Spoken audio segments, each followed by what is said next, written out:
إن الحمد لله نحمده ونستعينه ونستغفره ونعوذ بالله من شرور أنفسنا ومن سيئات أعمالنا. من يهده الله فلا مضل له ومن يضلل فلا هادي له، وأشهد أن لا إله إلا الله وحده لا شريك له، وأشهد أن محمدا عبده ورسوله. يا أيها الذين آمنوا اتقوا الله حق تقاته ولا تموتن إلا وأنتم مسلمون. يا أيها الناس اتقوا ربكم الذي خلقكم من نفس واحدة وخلق منها زوجها وبث منهما رجالا كثيرا ونساء، واتقوا الله الذي تساءلون به والأرحام إن الله كان عليكم رقيبا. يا أيها الذين آمنوا اتقوا الله وقولوا قولا سديدا يصلح لكم أعمالكم ويغفر لكم ذنوبكم، ومن يطع الله ورسوله فقد فاز فوزا عظيما. أما بعد فإن خير الكلام كلام الله، وأحسن هدي هدي محمد صلى الله عليه وسلم، وشر الأمور محدثاتها، وكل محدثة بدعة، وكل بدعة ضلالة، وكل ضلالة في النار. As we start, or we continue, for that matter, we continue in Usul al-Thalatha by the great illustrious Imam Sheikh Muhammad ibn Abdul Wahhab rahimahullah. We continue on the day of Sunday, September the 16th, 2:19 p.m., which coincides with the Hijr on the Hijri calendar, which is now the 5th of Muharram, which is Sunday likewise, which coincides with the the Hijri calendar, the 5th of Muharram, 1440 after the Hijrah, or after the migration of Mustafa alayhi salatu wassalam. And don't forget, everyone, Yawm Ashura, or the fast of the 10th of Muharram, is almost close. So do not let anyone forget that, inshallah, to fast the day of Yawm Ashura, not just that day by itself, but what is complete is to maybe do a day before and the day before Muharram, the 10th of Muharram, to do this fasting of the day before it and the day after it, as we'll clarify, inshallah, in its due time. We continue in Usul al-Thalatha, and we were elaborating on the principle. We were explaining that the millah, as the great author, the Imam that he wrote in his book, that he said, have knowledge, may Allah subhanahu wa ta'ala guide you to his obedience. That al-Hanifiyah is the way of Ibrahim. That al-Hanifiyah, the Hanifiyah is the way of Ibrahim. As we've been talking about this particular principle, or this principle here, we've been explaining it and extracting a lot of different benefits. And just to be concise a little bit so we can brush up, so everyone could be on one page, but we can't give all the details because we've been a little bit somewhat long-winded. We've been long-winded due to the fact of the importance of these matters and breaking down to everyone what is incumbent upon every Muslim to have knowledge of, whether they be a new Muslim or a Muslim for years. There's a lot of people these days, well, al-asaf, we regretfully say, Muslims have been, you find there's some Muslims that have been Muslim for years by name. But if you try to test them in some of these basic principles or fundamentals, you'll find there's a great lack of knowledge there. There's a tremendous discrepancy in the fundamental principles of their genetics as a Muslim. And that's why you even find that either those Muslims who lack the knowledge of the fundamentals, they either fall into becoming non-Muslims again and deviating or apostating. Or you'll find that they are Muslims, but however, upon a deviant methodology that is contradictory to what the Prophet ﷺ came with. All of that is due to their lack of knowledge in these fundamentals of what we've been covering and what we've been emphasizing, its importance of learning. So we said, Ya ma'ashal ikhwa, as we were elaborating on that particular principle. And we said, and we stopped at all the different narrations explaining the word Hanif, the word Hanif. We explained it and we said what was the meaning of it. We talked about that Allah Tabaraka wa Ta'ala in His book, in the Quran, used the word Hanif, Hunafa, or even in the authentic Sunnah of the Prophet Sallallahu Alaihi Wasallam, you'll find likewise the word Hanif or Hunafa used. As this is something that is what? That is not strange whatsoever. That's the reason why you'll find that the author in his book, if you look in it, that he said that the Hanifiyya is the way of Ibrahim. The Hanifiyya. And that is based upon the ayah as we talked about last class. Where Allah Ta'ala says, بَلْ يَتَّبِعْ مِلَّةَ إِبْرَاهِيمَ حَنِيفًا وَلَمْ يَكُنْ مِنَ الْمُشْرِكِينَ. He says, rather, you'll find in the ayah, follow the way of Ibrahim, and as they translate it in English, Abraham. Rather, follow the way of Ibrahim, millata Ibrahim Hanifa. So notice Allah Ta'ala used the word Hanif. So it's something that we used in the book of Allah, and it was not a word that is foreign or a word that's newly introduced into the religion. And we said that the word Hanif was comprehensive for numerous meanings. From those meanings, like we said, the meaning of Hanif is al-istiqama, or something to be straight. As we said, one of the meanings were mustaqim, for something to be straight, or upon a straight path. Upon something straight, upon a straight path, as we said, the meaning of, or one of the meanings of Hanif. We also said that the meaning of Hanif is mukhlis, for one to be genuine and sincere. Mukhlis, one to be genuine and sincere. We also said that the meaning of, from the last class, that the meaning of Hanif is what? Is muttabi', the one who clings to following something. Who clings to following something. Mean muttabi'. And we also said that it means from the lawazim, or the lazim al-ma'na, or what the meaning necessitates, is being inclined towards something, going away from something. Meaning when someone leans, you either leaning, meaning inclined towards something, or leaning towards the side, or you're going away from something at the same time. That's also from the meanings of the word Hanif, as we talked about. And we said that the word Hanif also is used in the Quran as the meaning of the natural disposition and innate nature of the human being, of how he was created, meaning upon having knowledge of Allah and also knowing that Allah deserves to be worshipped alone and that He's above. Those are instinctive affairs that Allah put in every human being before the corrupted outside influences of this world changed it or altered it. And like we talked about before, every baby is born upon the fitrah, or if you want to say, the Hanifiyya. Every baby is born upon the Hanifiyya, meaning the fitrah, the natural disposition of the human being, which is to automatically, instinctively know that Allah exists. Instinctively know that Allah subhanahu wa ta'ala exists, and that Allah tabaraka wa ta'ala also is the only one that deserves to be worshipped, and that Allah tabaraka wa ta'ala is above. These are all affairs which are, as they say, fitriya jibiliya. They are affairs that are the natural, innate disposition in which every human being was created upon, without any exception. So that which is in brief, that's what we've been covering. There was other details we mentioned, of course, along with that, but that's just to be concise.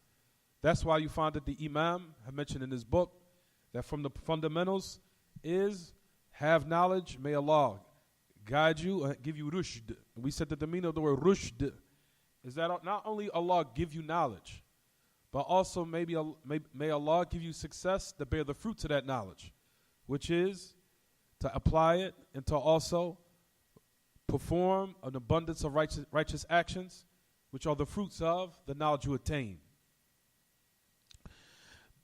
So he goes on to say, as we want to get everybody abreast to what we were discussing. So that is basically, just to summarize, as they say, that's the khulasa. That is the summarized, concise version of what we've been discussing.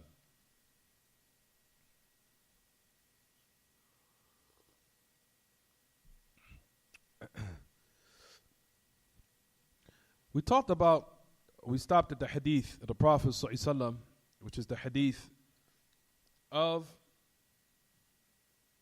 what was authentically reported upon him, alayhi salatu wasalam.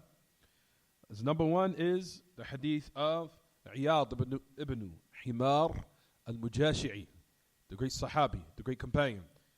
His name was Iyad ibn Himar al-Mujashi'i.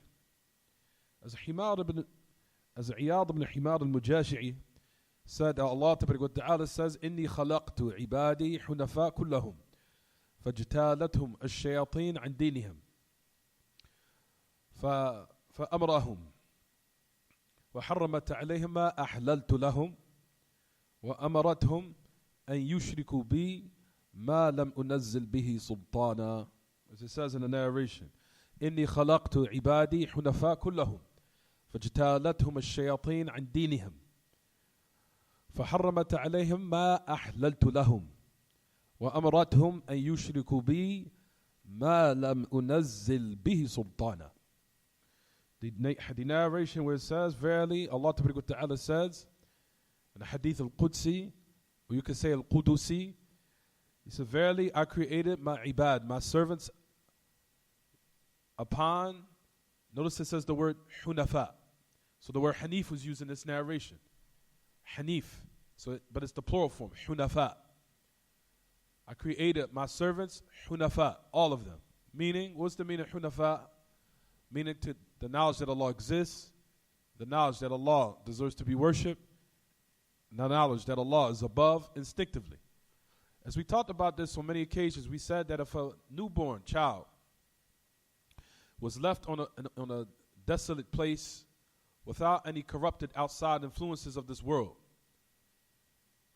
with any type of corruptive ideologies or beliefs or convictions, and he was just left in a land and nothing came to corrupt its natural disposition of how it was created, it would instinctively know that Allah exists, or that God exists, or Allah subhanahu wa ta'ala exists. And he will naturally know that Allah deserves to be worshipped, because he will automatically start to do it, and he will turn towards above instinctively.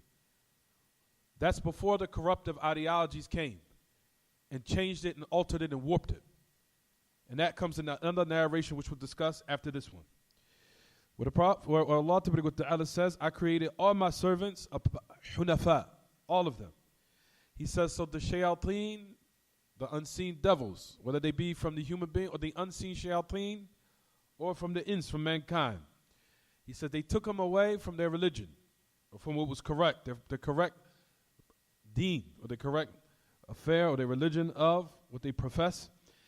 He says, and also they made, meaning the shayateen, unlawful upon them what I made lawful for them. And they commanded them to set up partners with me, meaning in his worship, subhanahu wa ta'ala, where I did not send down any authority. مَا لَمْ أُنَزِّلْ بِهِ سُلْطَانًا, that I did not send down any authority. The hadith in which we stopped at, which gives more clarity and shedding some more light on this matter, is the hadith where we stopped at last lesson. Where Allah subhanahu wa ta'ala says in his book in Surah Ar-Rum, ayah number 3, Surah Ar-Rum, ayah number 3, فَأَقِمْ وَجْهَكَ لِلدِّينِ حَنِيفًا فِطْرَةَ اللَّهِ الَّتِي فَطَرَ النَّاسَ عَلَيْهَا لَا تَبْدِيلَ لِخَلْقِ اللَّهِ ذَلِكَ الدِّينُ الْقَيِّمُ وَلَكِنَّ أَكْثَرَ النَّاسِ لَا يَعْلَمُونَ. Put your face and establish it straight for the true, upright, correct deen, the correct religion, Hanifa, meaning being upon monotheism, unifying your worship with Allah alone, leaving off polytheism. So notice Allah used the word what again? Hanif in the ayah. فَأَقِمْ وَجَهَكَ لِلدِّينِ حَنِيفًا. Then Allah Ta'ala says in his book, the natural disposition of mankind, in which he created, the natural disposition of Allah, in which he created mankind upon. Let it not be any change or alteration for the creation of Allah, That is the upright religion. However, the majority of the people do not know. You'll find, Ya Ma'ashal Ikhwa, the Prophet ﷺ, he himself explained this ayah in the narration where we stopped at last lesson, where the Prophet ﷺ mentioned and said, مَا مِن مَوْلُودٍ إِلَّا يُولَدُ عَلَى فِطْرَةٍ. As we know, he says, there is not any child or newborn child except it is born upon the fitrah, meaning the Hanifiyah. However, his mother makes him a Jew, or his mother makes him a Christian, or his mother makes him a fire worshiper, meaning a polytheist. And he used the example of what? Yumajisani, makes him a Magian, meaning a fire worshiper, meaning a person upon polytheism. We said that Ibn al-Qayyim said in this first part of this narration, this shows that the alteration of the inward, what is internal, meaning inwardly in the heart, is what the affairs of the shayateen and the goal of shaitan himself to alter. That's what he set out for, as we explained last class. Meaning shaitan seeks to corrupt the human being inwardly and outwardly.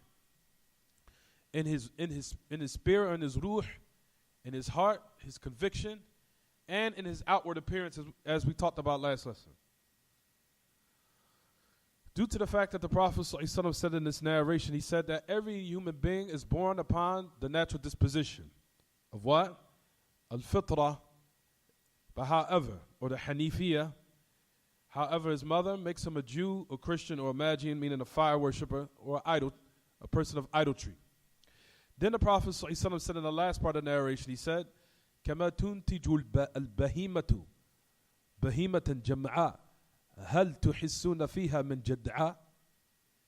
He says, just as an animal that it produces an upright, well put together, natural disposition, or that which is a fresh, everything is in its proper place, it produces that type of offspring, or that animal outwardly. He says, do you see in it any type of mutilation, anything that was cut, or anything that was in its improper place? What is the Prophet ﷺ talking about here? As we talked about that, Ibn al-Qayyim explained this narration where he said, if you notice in this narration, the Prophet ﷺ gathered between an outward type of corruption, an inward type of corruption, and an outward type of corruption. If you notice in this narration, the Prophet ﷺ had talked about what? He said that every human being is created upon the natural disposition of knowing that Allah exists, knowing that Allah deserves to be worshipped, to the end of it. He says, however, his mother either makes him a Jew, a Christian, or a polytheist. I add that on to the other narration we just mentioned a couple of minutes ago. What did we say? He said the shayateen takes them away from the correct understanding, meaning the unseen devils, or you could say the unseen shayateen, along with their minions or followers or their helpers, even from the human beings that agree with them in their call. He said also likewise that the shaitan wants to corrupt the human being in his belief system. That's the ultimate goal of what he wants to accomplish. Put this all together to the narration that we just mentioned. So the Prophet ﷺ, he mentioned and said of an alteration that will take place inwardly, of the heart, of the belief system, of the corruption of the soul, by taking them away from that upright natural disposition and inclination. Then the Prophet ﷺ gathered between something else. He says, just as you see, he says that animal, that it produces that offspring, that is upright, meaning everything is put together in its proper place. Do you sense in it any type of mutilation? So notice that the Prophet ﷺ now in the second part of the narration is talking about what, everyone? He's talking about an outward type of corruption. He's talking about an outward type of corruption. And as we talked about and discussed before, as we said in the last class, that shaitan, this is his ultimate goal, to corrupt and turn out the human being inwardly and outwardly. The mutilation, as we talked about in the khutbah we discussed, that the shaitan wants to change the natural disposition and how he created the human beings. There's another narration which we'll discuss if we had time, we'll have time, if we have time, of explaining the different types of outward corruption of the human being. So not only shaitan wants to instill in them ideologies which are corruptive, taking them away from what is correct, and which was the natural disposition upon what they were created, removing them from that, and letting them profess some other type of what? Methodology or belief, as we see taking place today. Shaitan also likewise wants to corrupt the human being outwardly, meaning how he looks. As it says in the narration, as we talked about, when the Prophet ﷺ said in this narration, just as you see the animal producing that upright offspring, meaning what is what? Everything has been put correctly in its proper place. Do you sense in it any type of mutilation? And we said that this is from what Shaitan promised he was going to do. And he said that he said to his Lord and our Lord, Tabaraka wa Ta'ala, he said to him that فَلَا أُغَيِّرُنَّ خَلْقَ اللَّهِ.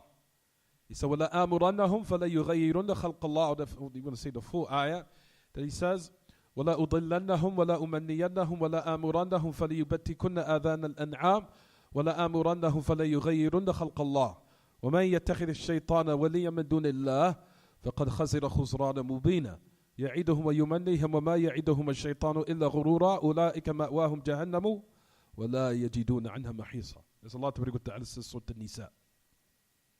The Shaitan says that I will mislead them, I will misguide them, all of them, meaning that I will change their correct belief system. I will alter it and make them profess or believe in something, some other ideology or other type of belief, which is contrary or contradictive and opposes, it goes against your true religion and what is correct and the correct ideology and the correct belief. And we know that other narrations, we said Shaitan was going to come to the human being, instill in him ideologies such as there's no hereafter, there's no paradise, there's no hellfire, there's no accountability in the hereafter. All those affairs, he's going to instill in them doubt about it. As we talked about, the plot of Shaitan, as we already discussed in detail. We don't want to talk about it too much because I have other stuff I want to discuss today. Type. So Shaitan said he was going to change and alter the human being inwardly and then outwardly. From them, like we said, the change such as inspiring them to get tattoos, as it comes in the narration upon Ibn Abbas. If you look in the tafsir of what the companions of the Prophet ﷺ mentioned, from them is Ibn Abbas, Tarjuman al-Quran, and also Al-Hasan al-Basri and other than them. Mentioned from the alterations of the human being outwardly is tattoos. Tattoos. And also from the alterations is the cutting of the eyebrows with the women and trimming them and shaping them up. And also likewise carving their teeth, which was something of a practice in certain times and still in certain places these days, which was a form of beautification for women, doing that and altering it out of tajammul, out of beautification, and looking down upon how Allah subhanahu wa ta'ala created the human being. This is all from the affairs in which Shaitan promised, in which Allah wa ta'ala in his messenger alayhi salatu wasalam cursed if one does this.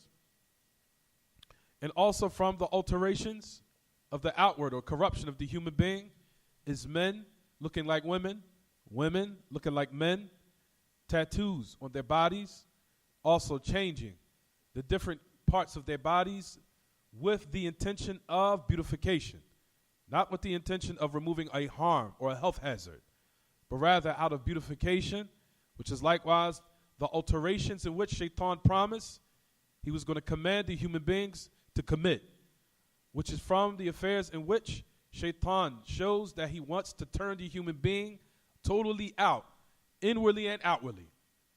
In his belief system corrupt him, and in his physical appearance corrupt him, and in all the instances of what makes him an upright human being, totally warp it, alter it, and corrupt it. And what you see, which is taking place today.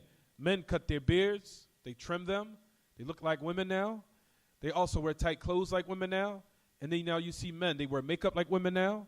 You'll see even now men are starting to shape up their eyebrows now. All of these is what the Shaitan promised, which is total, absolute corruption, in which he basically, if you want to say, just to make everything clear, he wants to totally turn the human being out.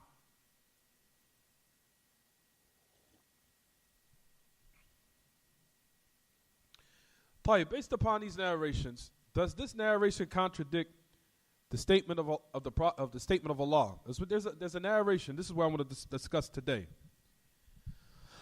I wanted to discuss a narration in which we know, comes in Sahih Muslim, comes in the Sahih, which is in the chapter of Al-Birr was-Sila, the chapter of Bab Tahrim al-Dhulm, or one of the chapters in the Sahih, or the authentic narrations, which is in Sahih Muslim, the chapter of Birr was-Sila, the chapter of being respectable and honorable and righteous to one's parents and family, and keeping the family ties. This narration was put in the chapter.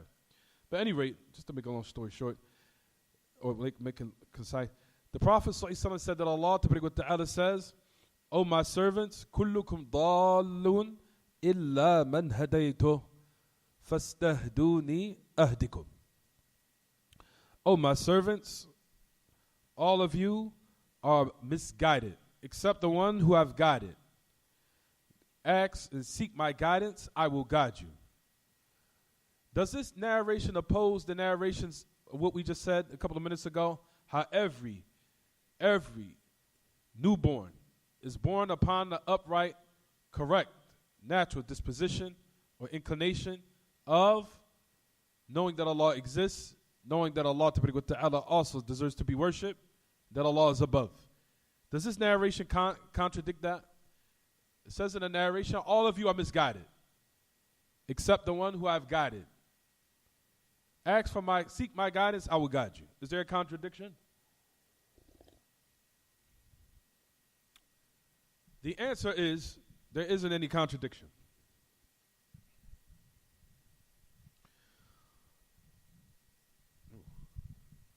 For number one,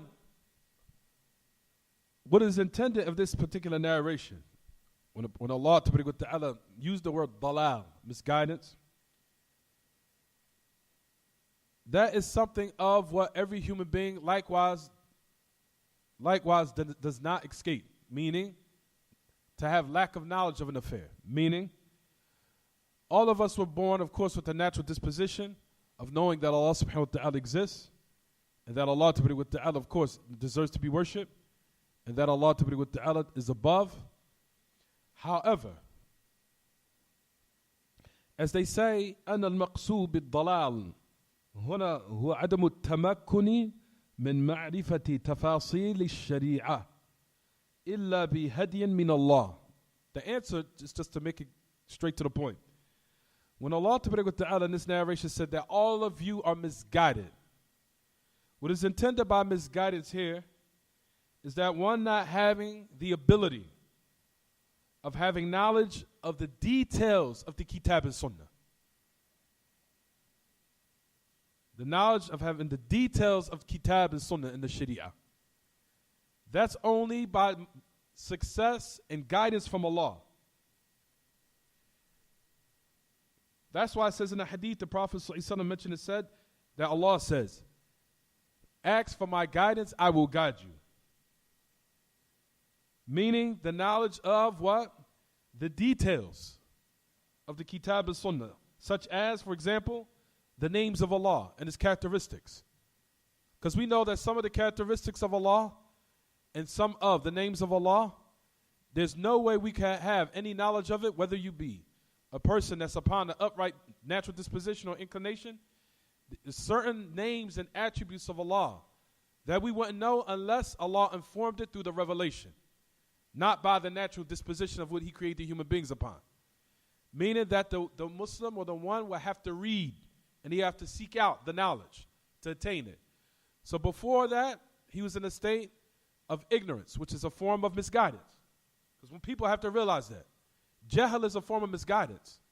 That's the reason why we constantly ask and emphasize to the people to learn. Learn their religion. Don't just be assalamu alaikum kayfa haluk and that's it. Rather, one should remove or do the best he can to remove this praiseworthy characteristic of jahl, of ignorance. And ignorance, as we know, is a form of misguidance. Because one, if he doesn't have knowledge of affair, then more than likely he's going to fall into something which is unlawful due to his lack of knowledge of it. So what is intended in this particular narration is what, everyone? The knowledge of the details of the Kitab and Sunnah. And at the head of that is the knowledge of the names of Allah and His attributes. That does not happen, nor can one have knowledge of that unless he goes and studies and learns to seek it out. And likewise, the affairs of the hereafter, and what's connected with the ahkam, of sharia, of the rulings of the Kitab and Sunnah. All of that, the only way that one can attain it is not by his natural disposition. He has to go out and learn it. He has to go out and attain it. He has to go out and seek it. And he has to do and put forth certain efforts in trying to raise and remove that ignorance from himself. So the meaning of the hadith here, that all of you are misguided, meaning you are misguided in the affairs of the details of the sharia of the Kitab and Sunnah. And the only way you can attain that is by guidance from Allah in His revelation, meaning that what you have to do in order to seek it out. So, to sum up everything, this hadith is not contradictory to what? The other narrations that we mentioned a couple of minutes ago. Also, for example, another example. Listen to this, everyone. The hadith which is in, the ayat which is in Surah Al-Duha. Where Allah Ta'ala says in His book, وَوَجَدَكَ ضَالًّا فَهَدَى. And Allah Ta'ala was addressing the Prophet himself, that He found you misguided and He guided you. We found you misguided and He guided you. What is the meaning of the ayah here? Because the addressment in the ayah is towards the Prophet ﷺ, everyone. It's to the message of Allah. فَوَجَدَكَ ضَالًّا فَهَدَى. He found you misguided and He guided you. What's the meaning of misguidance here? Same thing of the answer we just mentioned a couple of minutes ago, previously. Same answer. Meaning, the meaning of misguidance here is wuduh tam, meaning of what Allah Ta'ala revealed of the Kitab and Sunnah. Meaning that you had no prior knowledge of that until He revealed it to you. Meaning of the details of the Kitab and Sunnah and certain attributes and names of Allah and affairs of the hereafter and affairs of the unseen and affairs that happened to previous nations and what will happen to nations to come and in these days and times, and likewise the ahkam, the rulings in regards to all the affairs that's connected with the religion, whether it be in family matters or whether it be in wudu or how to pray. All those affairs were what? All those affairs were not known until Allah revealed it to the Messenger of Allah. So the meaning of misguidance here is that you did not have prior knowledge of these affairs until Allah revealed it to you.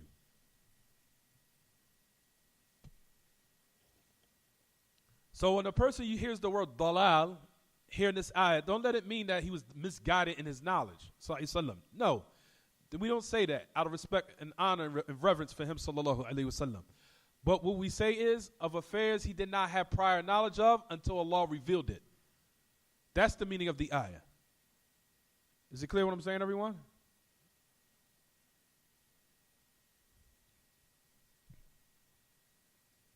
Is everyone following me? طيب. There's a fa'idah or benefit that Al-Hafiz ibn Rajab Al-Hanbali, the great Imam, Al-Hafiz ibn Rajab, that he mentioned, rahimahullah. And this is exactly, and even Ibn Kathir. Well, first we will mention what Ibn Kathir mentions. Surah Fussilat. He said about the ayah which is in Surah Al-Duha. قال ابن كثير وكذلك أوحينا إليك روحا من أمرنا ما كنت تدري ما الكتاب ولا الإيمان. In fact, I'll just read what Hafiz ibn Rajab mentioned, because it's basically the same thing. I don't want to be too repetitive. Al-Hafiz ibn Rajab mentioned and said, when Allah Ta'ala says, all of you are misguided, except whom I've guided. He said, Al-Hafiz ibn Rajab, he said, قد ظن بعضهم أنه معارض لحديث عياض بن حمار المجاشعي عن النبي صلى الله عليه وسلم إلى آخره.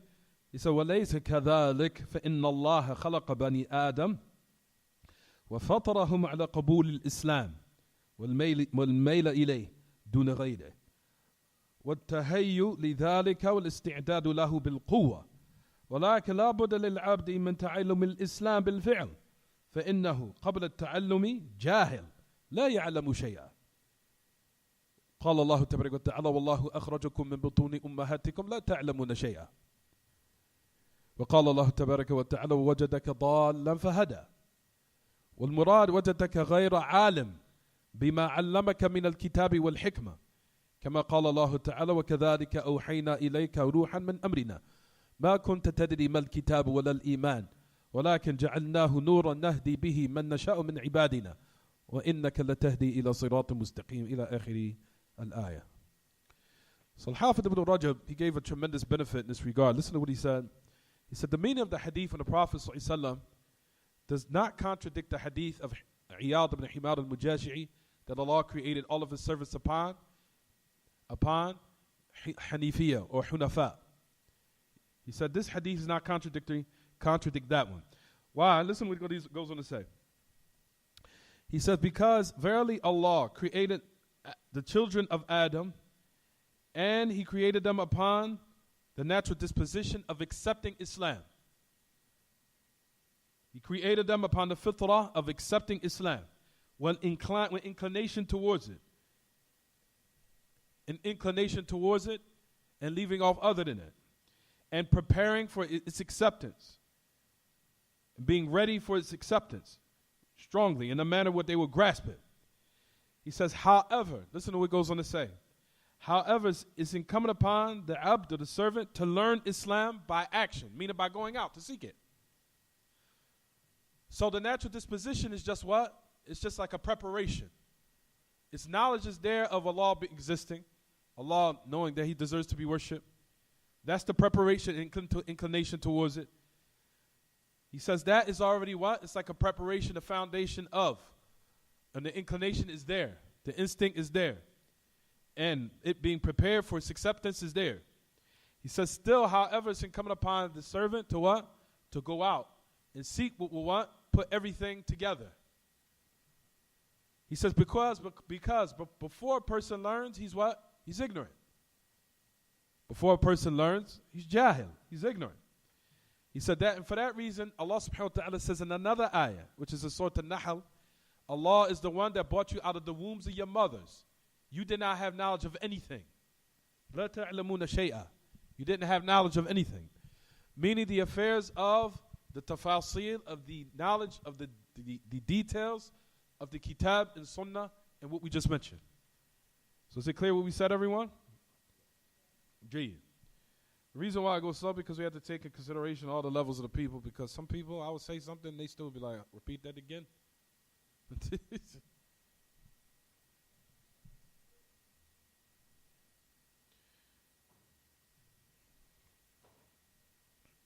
طيب, another benefit I wanted to ask everyone. Keep in mind the hadith of Iyad ibn Himar al-Mujashi'i. We said that Allah Ta'ala said He created all the human beings upon Hunafa or the Hanifiyya. طيب, we brought a narration that said that seems as if it contradicts that one, which we just discussed. A moment ago we said, Allah said that all of my servants, all of you are misguided. طيب, so we answered that particular what? Ambiguity. We clarified that. طيب, what about another one? Someone would say, that's that hadith that Allah created all the human beings naturally upon what is correct, seems as contradictory to another narration. What narration is that?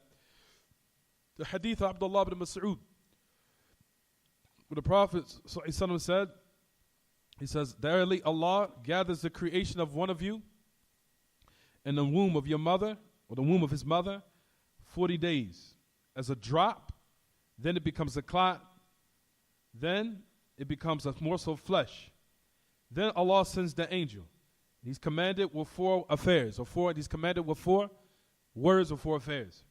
Meaning to write what type of actions he will do, his provisions, the longevity of his life, and whether he be from the wretched or the righteous.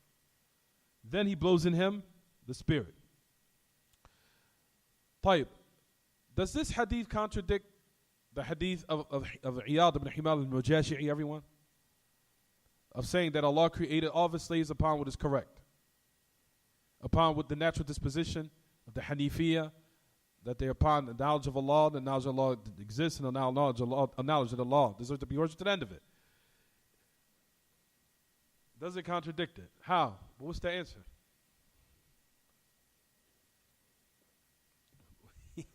we want to back it up with some evidence. Like, to just be straight to the point, he says it doesn't contradict it. Why? He says there's a narration of what Shaykh al-Islam Taymiyyah even mentioned in Dar al-Ta'arud, excuse me. He says we answer this by saying this narration doesn't oppose that one, meaning that every human being or offspring, or every human being or infant or what have you, is upon the natural disposition, meaning what is correct, natural belief, the correct belief, to the end of it, or the natural millah, Ibrahim, or the way of Ibrahim, or the Hanifi of Ibrahim. What is intended by, in this narration of the hadith of Abdullah ibn Mas'ud, that the creation of one of you is gathered in the womb of his mother 40 days as a drop, then a clot, then a morsel of flesh, to the end of it. He says, what is intended in this narration, everyone, is, he says, for example, when the angel comes and writes whether or not he'll be from those wretched or those from the righteous, meaning that they will enter to be for the people of paradise in the hereafter, what have you. He says this is taking consideration of what will be the final outcome. The final outcome and what will be the manner of what he will die upon. Is khatima, meaning the seal of what he will die upon. Because the Prophet ﷺ, notice it said in the hadith of Abdullah ibn Mas'ud, it said what, everyone? Verily one of you will do the deeds of the people of the hellfire until it will be between him and the hellfire entering it except an arm span. Then what was written for him will proceed, meaning it will take over of what was written for him in the divine decree, what Allah has written for him. He says, then he will do the deeds of the people of paradise, and he will what? And he will enter paradise. And similar to that, or what is opposite of that, excuse me, the man does the actions of the people of paradise until it will be nothing between him and entering it except an arm span, and then the book will proceed, meaning what was destined for him. Then he will do the actions of the people of the hellfire,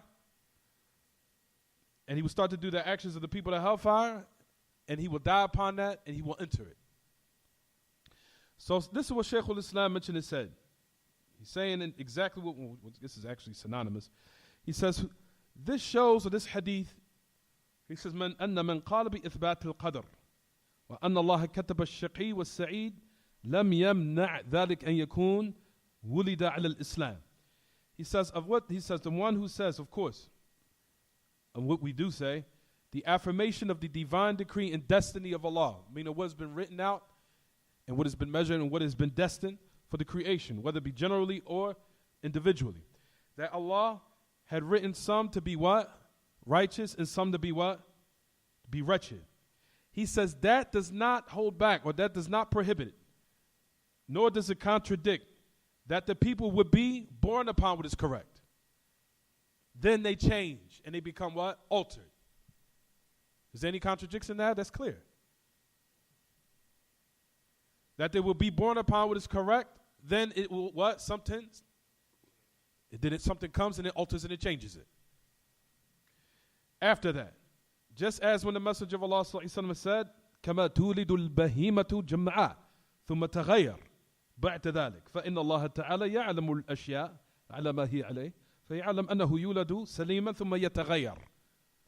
He says, just as the Prophet says, just as an animal that it produces what is correct, then he says what was mutilated, meaning what happened, or what something outside came and what affected it and mutilated it and changed it, altered it, meaning by some outside influence.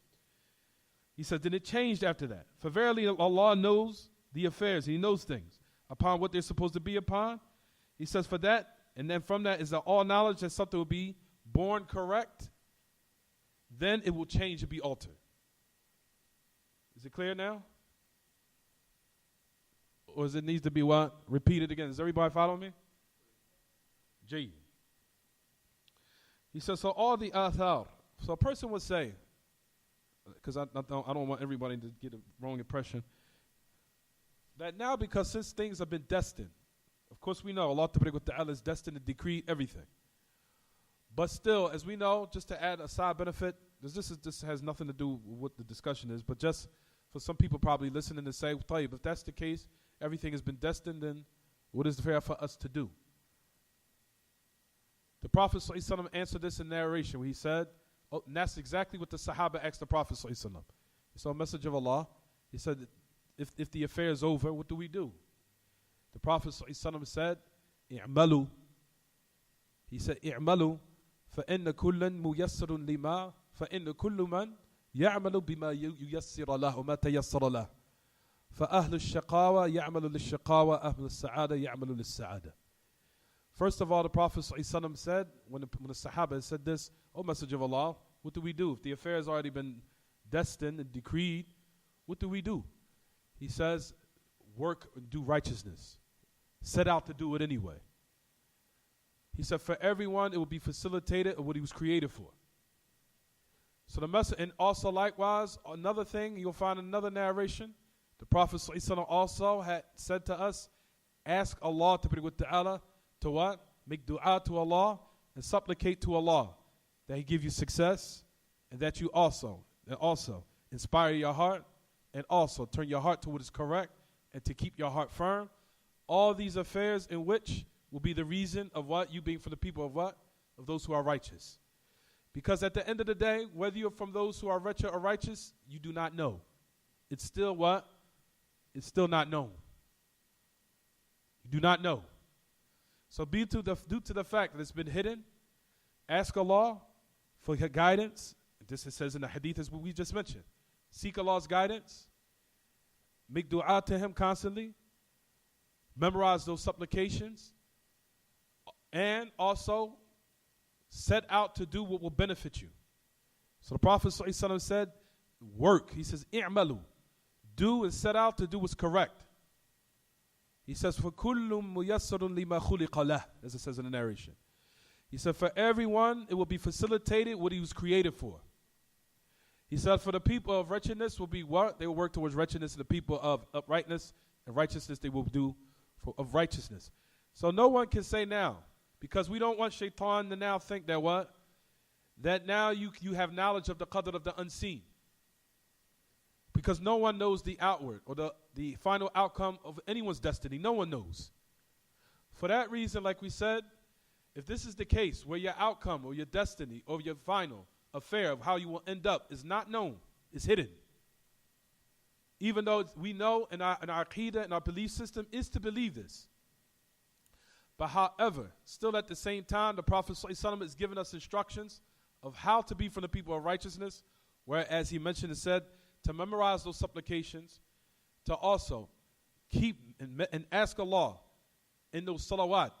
And we don't realize in all those prayers that we make, we're making dua. When you recite Surah Al-Fatiha, that all of it is dua. You're praising Allah, then you're making dua to Allah. You're praising Him, and then you're asking Him, what everyone? Ihdina as-sirata al-mustaqim. God is the correct path. Not the path of those who you sent astray, not the path of those whose anger who your wrath and your anger fell upon.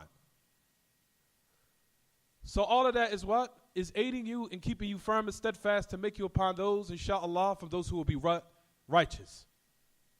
But now let's just say now you left off your prayers. And you left off that dua 5 times a day. And you switched your religion. And now you don't have any barriers between you and the shayateen now. Because all these affairs, these supplications that we learn when we go out our house, these supplications that we learn when we get in our car, these supplications that we learn before we're intimate with our spouses and our families, these dua that we learn when we put on our clothes, the dua and supplications that we make in our salat, the duas and the supplications we make in sujood, the duas and supplications that we make when we walk inside the masjid, we walk outside the masjid. All those affairs are a shield and a protection from the shayateen.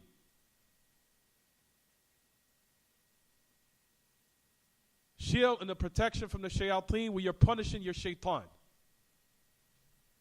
Because the Prophet ﷺ mentioned in another narration, which is in Sahih Muslim, where he says, لا ما منكم من أحد إلا وله قرين حتى أنت يا رسول الله قال حتى أنا إلا أعاني الله عليه فأسلم فلا يأمرني إلا بخير.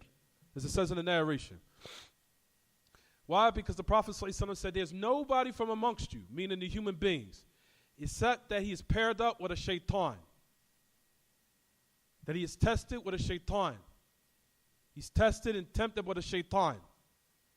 They say, even you, a messenger of Allah. He said, even me. He said, except that Allah aided me upon him, he became Muslim. He says, but he doesn't command me except good. We know a narration where the Prophet ﷺ had mentioned and said that Ibn al-Qayyim, because we know, he says, whoever doesn't punish his shaitan in this world, then his shaitan will punish him in this world and in the hellfire and the hereafter. How? How do you punish your shaitan? You punish your shaitan by what you do in your 5 salawat. You punish your shaitan by making dhikr of Allah. You punish your shaitan by making dua when you go outside the masjid. When you go in the masjid, make a dua. You're constantly punishing your shaitan. You punishing your shaitan when you say Bismillah before you eat. You punishing your shaitan when you wake up for Fajr on time. You punishing your shaitan when you make a wudu. You punishing your shaitan when you make dua in the car. And you make that dua. You punishing your shaitan when you what? Make dua when you put your clothes on. You punishing your shaitan when you make a dua before you enter your wife. Before you enter your wife. So the shaitan doesn't participate in you being intimate with your family. And also sharing with you when you eat, when you don't say Bismillah over your food. He shares and partakes in all of that. But when you mention Allah's name, you are punishing your shaitan. Punish him and then punishing him and punishing him. Now let's just say now you left Islam and you don't do any of those prayers anymore. And you don't make any of those supplications anymore. And you even making shirk left and right in kufr. Don't you think you left yourself open now?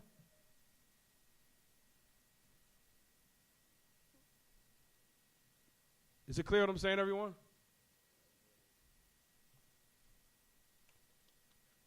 And that's the narration that says whoever doesn't punish his shaitan in this world, then he will punish him in this world and in the hereafter.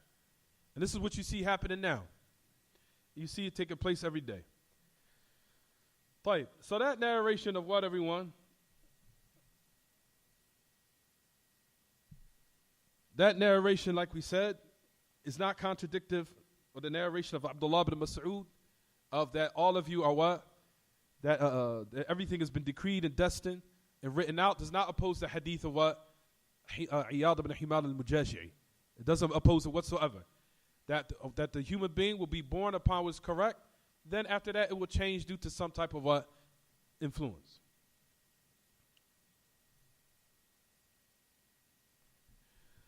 وكذلك قوله صلى الله عليه وسلم. Another type of, and I just wanted to share this type of benefit quickly and then it will stop. Another narration that the Shaykh al-Islam Ibn Taymiyyah also brought. And this adds on to what we were saying. Listen to this benefit that he said. He said, وَالْآثَارُ الْمَنْقُولَ عَنِ السَّلَفِ لا تدل إلا على هذا القول الذي رجحنا وهو أنهم ولدوا على الفطرة ثم صاروا إلى ما سبق في علم الله فيهم من سعادة وشقاوة. He says all the authentically reported narrations upon the Salaf, meaning the Sahaba and other than them. He says it does not indicate of this statement of what the people think.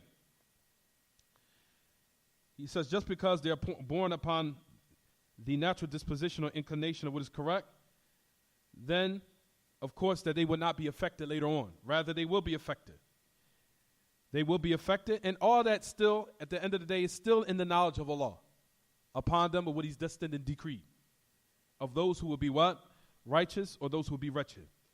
Also, likewise, we know the story of Surah Al-Kahf, in which it's not obligatory to read it, but we should read it every Friday. As the story of Khidr and Musa is a tremendous story. A tremendous story talking about the Qadr, about the divine decree. That was the whole reason why the story was in the Quran for us to take an exhortation from it, that Allah destines things of what we perceive to be evil, but behind it is something beneficial. But at any rate, just to make a long story short, maybe I'll say that in the khutbah next Friday, the story of Musa and Khidr. But at any rate, just like what happened with Musa and Khidr, and I'm going to say this last part and then we'll stop the class. He says, إِنَّ الْغُلَامَ الَّذِي قَتَلَهُ الْخِدْر. Notice we know that what happened in the story of Khidr. What happened, everyone? That Khidr killed an innocent little boy. Right, everyone? Didn't he not slaughter him or kill him in the story? Killed him. Yes, he did. And Musa was stunned. He was astonished. He said, you have done something totally out of line. What is wrong with you? You lost your mind? And then Khidr had already specified to him before he started his journey with him. He says, you will not be able to have patience with me to see what was going to take place. You're not going to have patience. At any rate, we know when the killing of the boy, of course, which doesn't justify killing the righteous soul, because we know that Khidr or the people who are prophets and messengers who have revelation doesn't exist anymore. So no one can now go out and kill an innocent little child and say, well, I knew it was preordained, what Allah has preordained. No. What was mentioned in the story of what we perceive of things which are evil, and that behind it is something of infinite wisdom, of good. So in the narration it says, notice that Khidr said to Musa, he said, إِنَّ الْغُلَامَ الَّذِي قَتَلَهُ الْخِدْر طُبِعَ كَافِرًا وَلَوْ عَاشَ لَأَرْهَقَ أَبَوَيْهِ طُغْيَانًا وَكُفْرًا. We know the narration what it says, that the boy was what? That Musa knew that the boy, Khidr knew that the outcome of the boy is that he was going to be what? That he initially was going to be a disbeliever. Not only a disbeliever, but to the point where if he was to live, he was going to now turn and exhaust and render weary and severely tired and weary and frustrated his parents who are upright, who are righteous people. So his two parents were righteous. And Allah loved them. But however, we know that he was what? Tubi'a kafiran. That his inclination and ultimate destiny was what? Of something that was going to grow up where he was going to be a kafir, where he was going to be someone wretched and evil.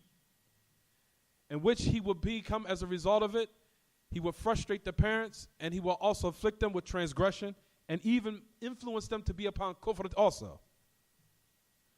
For verily what was intended, as Shaykh al-Islam mentioned and said, is to take in consideration the divine decree and destiny in which Allah Ta'ala had allowed something to occur and take place. Where behind it was something what? Something good.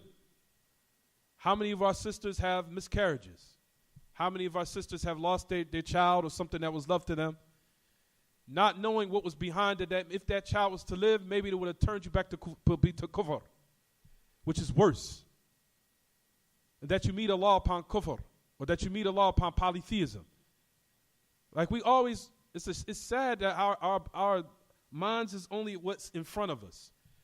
But we always are heedless to what's most important. The hereafter, when we're put under the dirt, that's the true reality and the true life, which is coming for all of us. So Allah preparing us and doing something good for that ultimate life, which is going to be everlasting and forever, is more important than what's in front of us for here and now. So now you might have a child that died, you had a miscarriage. Maybe if that child was born, it would have led you down the road of kufr. And it would have rendered you frustrated. And it might have even led you down a road to where you would have destroyed yourself too. So Allah allowed that affair to happen, so you could be patient, so you can have a reward with Him and raise your level if you're patient. And as a result of it, also Allah saving you from something that would destroy your salvation and your state of uprightness in this world as well as in the hereafter. But however, this hadith, as Shaykh al-Islam mentioned, it said, is to show how the boy was what? Of course, he was born in what it was correct, but later on he became what? Something that was inclined towards what was incorrect, which he used to support how likewise these narrations are not contradictory to what we mentioned. The last thing we want to say, and then we'll stop because I want to start the next class, it says, notice that the principle of the Shaykh Muhammad Abdul Wahhab rahimahullah, because I don't want everyone to lose sight of what we're speaking about. Ultimately, we're talking about the Hanifi of Ibrahim. But however, we always at the same time try to cover what the enemies of Islam will try to dig up in order to what? Use as ambiguities or use as doubtful matters to show contradictions. Where you'll find, if you study with the refutations which are proper, that there's no contradictions in Kitab and Sunnah. How Allah subhanahu wa ta'ala put everything perfectly in Kitab and Sunnah. To the point where if you try to use a text, you can now will find another text that will what? Refute your claim, where you try to so-called expose the contradictions of the religion. Brothers and sisters, if you really read the books of the refutations against the Orientalists, against the enemies of Islam, and even the people of Hizbiyah, who come with the different types of methodologies to corrupt the people's correct belief system, and you read them and how the ulama, who the proper ulama, use the text and flip the text against them of what they so-called try to use from Kitab and Sunnah, which will increase your iman to show that there's nothing in Kitab and Sunnah that's contradictive. And we just explained that here. We just gave an example of it. So we have to give that in order to what? To show and increase our iman that what we're upon is correct. So that's the reason why, even though I'm trying to keep it summarized somewhat, but still there's certain details that our people need, and we try to elaborate on it in order to give them more what? It's more clarification and shed some more light on the issue so they could be more educated. But at any rate, to keep in line what we've been discussing, we said about the principle is that the Hanifi of Ibrahim is something that is established, and it's something that Allah mentioned in His book, and it's something that's established in the authentic Sunnah of the Prophet ﷺ, and it's also established in a dua we're supposed to make every morning. Rather, the Prophet ﷺ, and alhamdulillah, by the fadl of Allah, I make this dua every morning, and after Asr also. Where the Prophet ﷺ said in authentic narration, where we know everyone, he says that he gave advice to all of us. It is ummah. He says, أن يرددوها بألسنتهم في الصباح والمساء فرحا وتذكيرا للنفس أصبحنا على فطرة الإسلام وعلى كلمة الإخلاص وعلى دين نبينا محمد صلى الله عليه وسلم وعلى ملة إبراهيم على ملة أبينا إبراهيم حنيفا مسلما وما كان من المشركين. That this is from the supplications where the Prophet ﷺ had what? And encouraged that we make every morning. He says, when a person will repeat to let us know the Hanifi of Ibrahim is something that is what? That is something that one says upon his tongue, even in the morning, if he correctly followed the Sunnah of the Prophet ﷺ. Where a person would say in the morning and the evening, he would say, we've come upon the morning upon the fitrah of Islam, and upon the word of ikhlas, and upon the religion of our Prophet Muhammad ﷺ, and the millatu abina Ibrahim, and the way of our father Ibrahim. And notice it says Hanifan Musliman wa ma kana min al-mushrikeen. Him being Hanif, Muslim, and he was not from the polytheists. Notice that everything we've been discussing from last Sunday and today, all have been summed up in that one dua. Notice it said Fitrat al-Islam, Kalimat al-Ikhlas, the deen of Muhammad, Millatu Ibrahim, Hanifan Musliman ma kana min al-mushrikeen. Everything about Tawheed, monotheism, Ikhlas, Fitra, deen of Muhammad, deen of Ibrahim. Everything be summed up in that one sentence. Upon the morning, we came upon the morning of Fitrat al-Islam, the upright, correct, and disposition of Islam, which is correct. And upon the word of Ikhlas, and upon the deen of Muhammad, sallallahu, and upon the millah of our father Ibrahim, alayhi wa ala nabiyina afdal as-salati wa tammu at-taslim, Hanifan Musliman. Hanif, him being Muslim, and he was not from the mushrikeen.